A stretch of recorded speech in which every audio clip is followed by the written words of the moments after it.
అబ్బో ఇక్కడ కేజీ చీరలు కొంటే అర కేజీ చీరలు ఫ్రీ అంట. మంగళ్య షాపింగ్ మాల్, కేజీల్లో సేల్, టన్నుల్లో ఆనందం. సోదరులారా, వాటన్నిటి కోసం మీరు పోరాడాలని ఈ సమయంలో నేను ప్రేమతో కోరుకోవడమే కాకుండా ఇది నా విన్నపం, దయచేసి వినండి.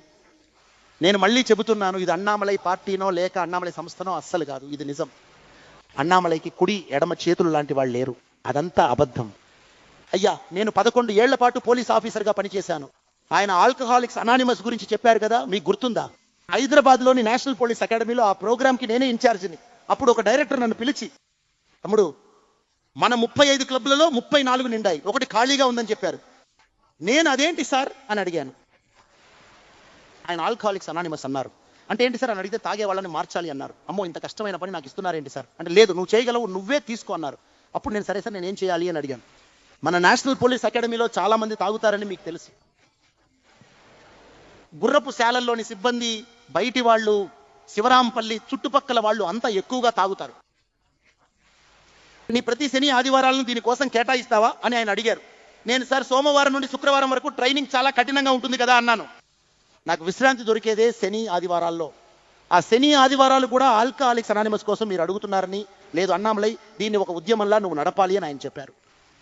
అలా 1.5 ఏళ్ల పాటు ఆ ఆల్కహాలిక్స్ అనానిమస్ సంస్థకు కోఆర్డినేటర్గా ఉన్నాను. ఎవరైతే అవుతో వాళ్ళ కోసం వెతికేవాడిని, బార్ల దగ్గర నిలబడేవాడిని. అలవాటుగా తాగే వాళ్ళని చూస్తేనే తెలిసిపోతుంది, వాళ్ళ దగ్గరికి వెళ్ళి ఎలా ఉన్నారో అని మాట్లాడేవాడిని.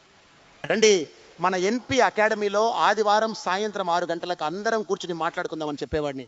అప్పుడే నాకు తెలిసింది, ఈ ఆల్కహాలిక్స్ అనానిమస్ అనేది అమెరికాలో 50 ఏళ్ల క్రితం మొదలైన ఒక ఉద్యమం లాంటిది. తాగే వాళ్ళంతా ఒక 30 మంది కూర్చుని తాము ఎందుకు తాగామో ఒక్కొక్కరిగా చెప్తారు. అది వింటే మీకే తాగాలనిపిస్తుంది. దాన్ని నేను 2 గంటల పాటు వినాలి. ఆ 30 మంది మాట్లాడాక మళ్ళీ ఎందుకు తాగకూడదో మాట్లాడుకుంటారు. ఇలా తమ ఆలోచనలు పంచుకుంటూ 1 వారం, 2 వారాలు, 3, 4, 5 వారాలు గడిచాక వాళ్ళు వెక్కి వెక్కి ఏడుస్తారు, పూర్తిగా కుంగిపోతారు. అయ్యో, నేను తాగడం వల్ల నా కూతురికి అవమానం, కొడుక్కి అవమానం, నా భార్యకి అవమానం, అసలు నాకే అవమానం అని బాధపడతారు. కాబట్టి ఈ 1.5 కాలంలో అంతమందిని చూశాక ఆ భయంకరమైన రాక్షసుడిని మద్యపాన విముక్తి సంస్థ ద్వారా ఆ భయంకరమైన రాక్షసుడిని అణచాలని మనం రంగంలోకి దిగాము. ఇది ఒక్కడి వల్ల కాదు, మనం అందరం కలిసి చేస్తేనే సాధ్యమవుతుంది.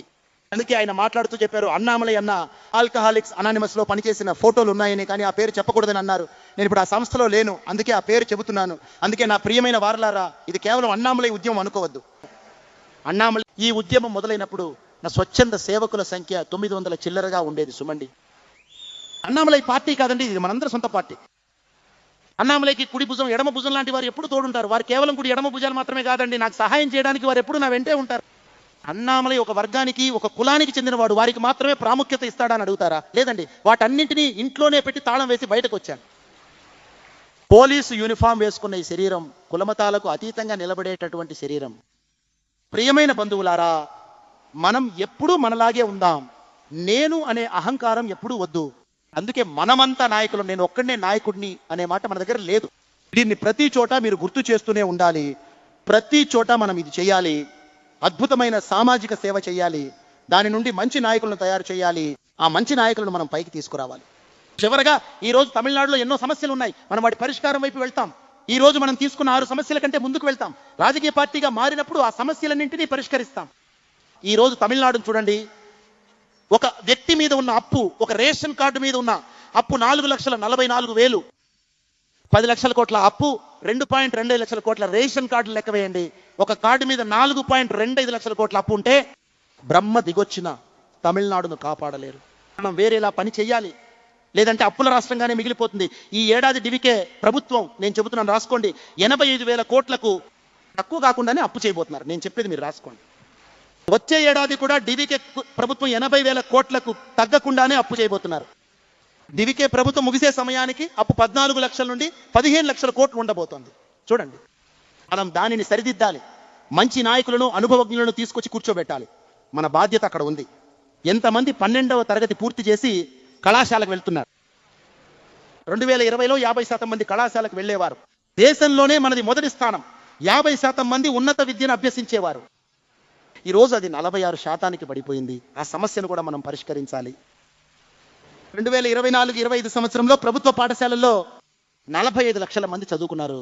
ఈరోజు అది 40 లక్షలకు తగ్గింది. ప్రభుత్వ పాఠశాలల వైపు ఎవరూ వెళ్ళడం లేదు. దాన్ని సరిచేయాలి. ఈరోజు తమిళనాడులో సగటున ఒక రోగి చికిత్సకు అవసరమైన డబ్బు 44,535. ఇక్కడ వైద్యులు ఉన్నారు. భారతదేశంలో ప్రైవేటు ఆసుపత్రుల్లో చికిత్స కోసం అత్యధికంగా ఖర్చు చేస్తున్నటువంటి ఒక రాష్ట్రం ఏదంటే మన తమిళనాడు. భారత్ 33,000 ఇస్తుంటే మనం 43,000 ఇస్తున్నాం. మరి తమిళనాడులో మన ప్రభుత్వం వచ్చినప్పుడు ప్రభుత్వ ప్రాథమిక ఆరోగ్య కేంద్రాలను క్వాలిటీలో వరల్డ్ క్లాస్ ఉండాలి. వరల్డ్ క్లాస్ మెడిసిన్ అందుబాటులో ఉండాలి. ప్రభుత్వ పాఠశాలలు వరల్డ్ క్లాస్ ఉండాలి. ప్రభుత్వ పాఠశాలలు వరల్డ్ క్లాస్ ఉండాలి. ఇవన్నీ మన లక్ష్యాలుగా మనం ముందుకు వెళ్తాం. ఈ రోజే వెళ్ళడం లేదు, వెళ్ళబోతున్నాం. మనల్ని మనం సిద్ధం చేసుకుని నాయకులను తయారు చేసి వాళ్ళకి ఆ లక్షణాలను నేర్పి వాళ్ళని రెడీ చేసి మనం వెళ్ళినప్పుడు ఈ సమస్యలను మనం కరెక్ట్గా సాల్వ్ చేసి వెళ్తాం. గత ఏడాది మాత్రమే తమిళనాడులో 365 రోజుల్లో 357 రోజులు ఎక్స్ట్రీమ్ వెదర్, విపరీతమైన ఎండ లేదా విపరీతమైన వర్షం. 357 రోజులు తమిళనాడులో ఎక్స్ట్రీమ్ వెదర్ ఉంది. ఈ ఎండల్లో తమిళనాడు ప్రజలు ఎలా బతకగలరు? పొల్లాచిని వదిలేయండి, రామనాథపురం గురించి మాట్లాడదాం, కరూరు గురించి మాట్లాడదాం. అందుకే వచ్చే నెల మనం 50 లక్షల మొక్కలు నాటబోతున్నాం. ఆ చెట్లు మనకు ఉపయోగపడినా పడకపోయినా మరో 10 ఏళ్లలో వచ్చే తరానికి అవి ఉపయోగపడతాయి. నా ప్రియమైన వారలారా, ఇవన్నీ కూడా మన బాధ్యత, మన పని. అందుకే మనకు పెద్ద సమస్యలు కూడా తెలుసు. అక్కడికి వెళ్లే ముందు చిన్న సమస్యలను సరిచేద్దాం, పక్వం చెందుదాం, నాయకులను తయారు చేద్దాం. ఈ నాయకులను అక్కడికి తీసుకెళ్ళినప్పుడు పెద్ద సమస్యలను పరిష్కరించే నేర్పు, తెలివితేటలు, జ్ఞానం వాళ్ళకి ఇచ్చి ఆ టీంని అధికారంలో కూర్చోబెడదాం. అప్పుడే తమిళనాడులో శాశ్వతమైన మార్పు వస్తుంది. దానికోసం మనం కష్టపడదామని చెబుతూ, నా ప్రియమైన బంధువులారా, మన లక్ష్యం ఏంటని చాలా మంది అడుగుతున్నారు. నిజమైన సామాజిక న్యాయం, అసలైన సామాజిక న్యాయం, ఇది నకిలీది కాదు. నిజమైన సామాజిక న్యాయం, స్థిరమైన అభివృద్ధి. ఆ అభివృద్ధి ప్రజలందరికీ అందాలి. ప్రజలందరికీ స్థిరమైన అభివృద్ధి అందాలి. వ్యవసాయ విప్లవం రావాలి. ఎందుకంటే ఈ రోజుల్లో ఎవరూ వ్యవసాయం చేయలేకపోతున్నారు. వ్యవసాయానికి మళ్ళీ ప్రాముఖ్యత ఇచ్చి తీసుకురావాలి. భారతదేశ పటంలో తమిళునిగా మన గుర్తింపును తిరిగి నిలబెట్టుకోవడానికి సాంస్కృతిక పునరుజ్జీవనం అవసరం. పాలనలో విప్లవం, దానికి ఇంకా సమయం ఉంది. అందుకే ఒక్కో అడుగు వేస్తూ దాని వైపు వెళ్దాం. నిజమైన సామాజిక న్యాయంతో మొదలుపెట్టి స్థిరమైన అభివృద్ధి సాధించి వ్యవసాయ విప్లవం తెచ్చి సాంస్కృతిక పునరుజ్జీవనం చేసి పాలనలో విప్లవం తీసుకురావడానికి ఈ వ్యవస్థను వాడుకుందాం. ఇక్కడికి వచ్చిన వారందరికీ ఈ సందర్భంగా నా హృదయపూర్వక శుభాకాంక్షలు, నమస్కారాలు తెలియజేస్తూ, మంచి వ్యక్తులుగా, మంచి మనుషులుగా, వ్యక్తిగతంగా మన ప్రవర్తనలో ఆ మార్పును చూపిద్దాం. ఇంటిని మారుద్దాం, వీధిని మారుద్దాం, సమాజాన్ని మారుద్దాం. నా ప్రియమైన బంధువులారా, ఎటువంటి ఆశలు లేకుండా వచ్చిన మీ అందరి పాదాలకు నమస్కరించి కృతజ్ఞతలు తెలుపుకుంటూ, దూర ప్రాంతాలకు వెళ్లే వాళ్ళు కొంచెం నెమ్మదిగా వెళ్ళండి, దయచేసి జాగ్రత్తగా వెళ్ళండి. మీరు గంట ఆలస్యంగా వెళ్ళినా పర్లేదు. బయట రోడ్డు మీద పార్కింగ్ లో వేల మంది జనం ఉన్నారు. నేను రావడానికే గంట సేపు ట్రాఫిక్ లో ఇబ్బంది పడ్డాను. అందుకే మీరు నెమ్మదిగా క్షేమంగా ఇంటికి చేరాక నాకు తెలియజేయండి. ఆ సమాచారం వస్తేనే ఈ రాత్రి నేను నిద్రపోతానని మీకు చెప్తున్నాను. సామాజిక మాధ్యమాల్లో కానీ వార్తల్లో కానీ ఈ సభకు వచ్చిన వారందరూ క్షేమంగా తమ ఇళ్లకు వెళ్ళిపోయారని, ఆ బాధ్యతను కూడా దయచేసి మీరే తీసుకోవాలని కోరుతూ, ఈ కార్యక్రమాన్ని ఎంతో అద్భుతంగా సమన్వయం చేసి నిర్వహించిన ఎవరి పేర్లు కూడా బయటకు చెప్పకూడదు అన్నది నిజమే. అయినా కొందరు స్వచ్ఛంద సేవకులు చొరవ తీసుకుని చేశారు. ప్రియ సోదరులు వసంతరాజన్ గారు కావచ్చు, చంద్రశేఖర్ గారు కావచ్చు, ఈ ప్రాంతంలోని స్వచ్ఛంద సేవక మిత్రులందరూ కావచ్చు, విలేకరి మిత్రులు కూడా పెద్ద సంఖ్యలో వచ్చారు. ఎందుకంటే వారికి కూడా ఇది కొత్త విషయమే. ఏదైనా రాజకీయ పార్టీని ప్రకటించబోతున్నారా? ఇది కేవలం ఒక జిల్లా స్థాయి సభ మాత్రమే కదా. మరి వేల సంఖ్యలో జనం వచ్చారు. ఎటువంటి ప్రకటన లేకుండానే ఇంతమంది ఎలా వచ్చారో అని చూడటానికి వచ్చిన ఎప్పుడు మనకు తోడుగా ఉండే విలేకరి మిత్రులందరికీ కూడా ఈ సమయంలో నా హృదయపూర్వక శుభాకాంక్షలు, వందనాలు తెలుపుకుంటూ, ఇక్కడికి విచ్చేసిన నాయకులు, సోదరీమణులు, చిన్న పిల్లలు, పెద్దలు, మాజీ శాసనసభ్యులు, మాజీ పార్లమెంటు సభ్యులు, వైద్యులు, విశ్వవిద్యాలయ ఆచార్యులు, ఇలా ఎందరో పనులన్నీ వదులుకుని వచ్చారు. ఇది చూస్తుంటే నాకు భయమేస్తోంది. అమెరికా నుండి ఆచార్య పదవులు వదిలి వస్తున్నారు. ఈ ఉద్యమాన్ని సరిగ్గా నడపడం మనందరి బాధ్యత.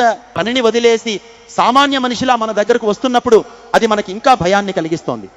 అలాగే మనపై ప్రేమను, బాధ్యతను కూడా పెంచుతోంది. ఇక్కడికి వచ్చిన వారందరికీ కృతజ్ఞతలు తెలుపుతూ, పిల్లలు, కళాశాల విద్యార్థులు అందరూ క్షేమంగా ఇంటికి వెళ్ళాలని కోరుకుంటున్నాను. మన రక్షక భట బృందం స్నేహితులు రక్షణ కోసం వచ్చారు. ఆ అధికారి చొక్కా గుండీలు కూడా ఊడిపోయి నిలబడి ఉన్నారు. అయ్యా, రక్షక భట బృందం అందరూ రక్షణ కల్పిస్తున్నారు. చాలా మంది అంటున్నారు అన్నామలకి Z+ రక్షణ ఉందని. నేను ఎప్పుడైతే భారతీయ జనతా పార్టీ నుండి బయటకు వచ్చానో ఆ రోజే కేంద్ర ప్రభుత్వానికి లేఖ రాశాను.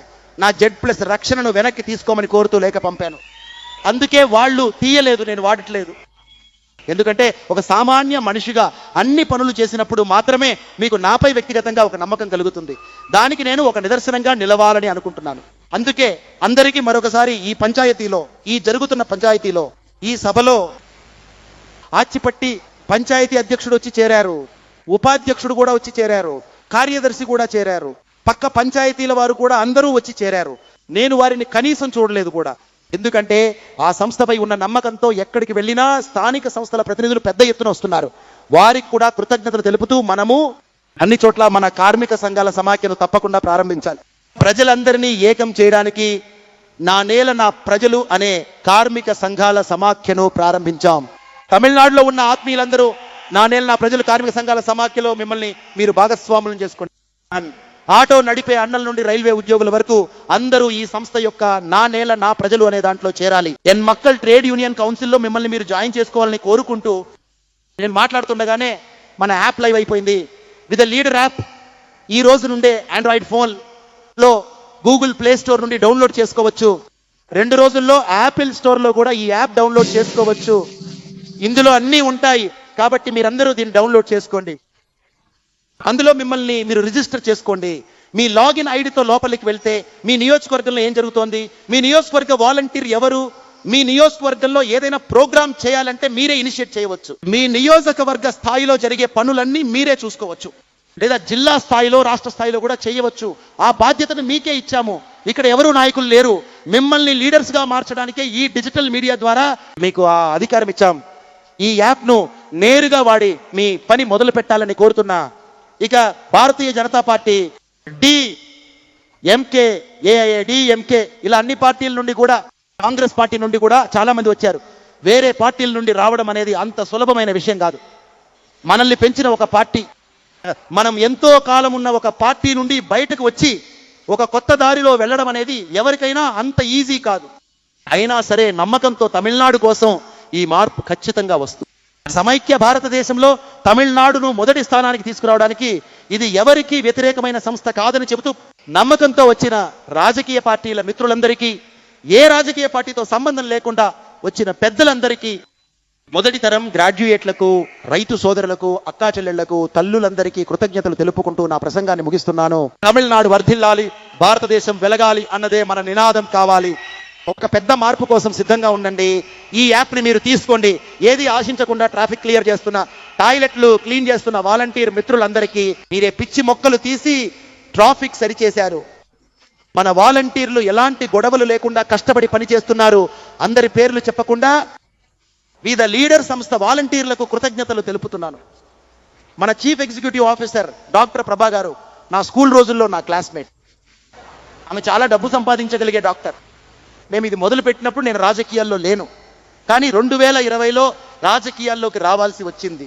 దీన్ని చూసుకోవడానికి బాధ్యత గల వ్యక్తి కావాలి. నేను పాలిటిక్స్లో ఉండి ఇది చేస్తే జనం నన్ను గౌరవించరు. అందుకే వివిధ లీడర్ రాజకీయాలకు అతీతమైన సంస్థగా ఉండాలని కోరుకుంటూ ప్రభుత్వ మెడికల్ కాలేజీలో డాక్టర్గా ఉద్యోగం చేస్తున్న ఆయన దాన్ని వదిలేశారు. ఈ సంస్థకు చీఫ్ ఎగ్జిక్యూటివ్ ఆఫీసర్గా బాధ్యతలు స్వీకరించి జీతం తీసుకోకుండా ఒక వాలంటీర్గా గత 5 ఏళ్లుగా ఇక్కడ సేవలు అందిస్తున్నారు. డాక్టర్ ప్రభ గారితో పాటు మీరు ఇక్కడ చూస్తున్న ఈ వివిధ లీడర్స్ టీం అంతా కూడా అన్ని 6 సంవత్సరాలు 7 సంవత్సరాలు చిన్న చిన్న పనులు అరవకుర్చిలో, తెన్నిలేలో, వేలాయుధపాళెంలో, పొల్లాచ్చిలో, కోయంబత్తూరులో, రాసిపురంలో, పరమత్తి వేలూరులో ఇలా ఏదో ఒక చోట ఆఫీసులో దేనిని ఆశించకుండా 6 నెలలు లేదా 6 సంవత్సరాల పాటు పనిచేసిన వాళ్ళనే ఈ రోజు మీరు స్టేజ్ పైన భాస్కర్ గాని, సుమేష్ గాని ఇలా అందరినీ కూడా చూస్తున్నారు. వాళ్ళకి కూడా ఈ సమయంలో నా కృతజ్ఞతలు తెలుపుకుంటూ, మళ్ళీ మిమ్మల్ని పంపించడానికి మనసుకి చాలా కష్టంగానే ఉంది, కానీ మీరు సమయానికి వెళ్ళాలి. చాలా దూరం వెళ్ళాల్సిన వాళ్ళు తప్పకుండా వెళ్ళాలి. ఎంతో ప్రేమతో ఇక్కడికి వచ్చారు. నాకు ఇంకా చాలా విషయాలు మాట్లాడాలని ఉంది, కానీ 7:30 గంటలకే ముగించాలి. అప్పుడే దూరం వెళ్ళే వాళ్ళు సరైన సమయానికి వెళ్తారు. జాగ్రత్తగా వెళ్ళండి, నెమ్మదిగా వెళ్ళండి. 1 గంట ఆలస్యమైనా సరే పర్వాలేదు, చాలా క్షేమంగా వెళ్ళండి అని చెబుతూ నా ప్రసంగాన్ని ముగిస్తున్నాను. ధన్యవాదాలు, నమస్కారం.